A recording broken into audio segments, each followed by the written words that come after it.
Sa ika-6 na episode ng Pangasinan in Action Lingguhang Talakayan at Kapitolyo, naging usapin ng Population Growth at Livelihood Project ng Provincial Population Cooperative and Livelihood Development Office, kung saan resource speaker si PPC LDO Chief Ellsworth Gonzales.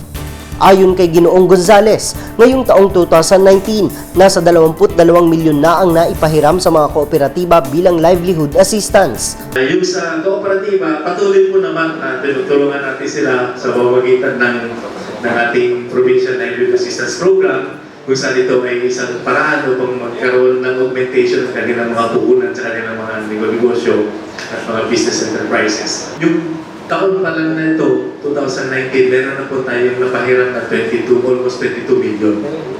Nabanggit din ni Ginoong Gonzales ang forum na gaganapin sa Season Auditorium sa August 29. Tungkol ito sa issues ng kabataan sa teenage pregnancy. Dagdag pa niya ang pagbaba ng population growth sa probinsya. 2000, kasi kinukompute po yung growth rate every census. So, nagkaroon tayo ng census ng 2010 to 1.34, pero may 2015 na ginawa, 1.18 na lang.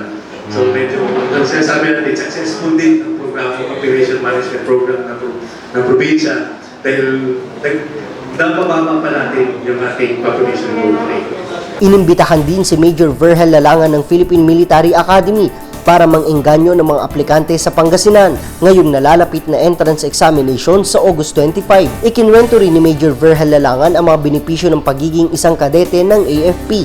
Nagpasalamat din si Major Lalangan sa suporta ng probinsya ng Pangasinan. Nagpapasalamat ang PMA sa province of Pangasinan sa support na binigay nila sa PMA para mag-conduct ng Philippine Military Academy Entrance Examination 2019 na gaganapin ngayong 25 August 2019 sa Narciso Ramos Sports Complex and Civic Center. Layon ng Talakayan at Kapitolyo na maghatid ng importanteng impormasyon patungkol sa mga update sa lalawigan ng Pangasinan. Para sa Capitol News TV, Edward Quinto.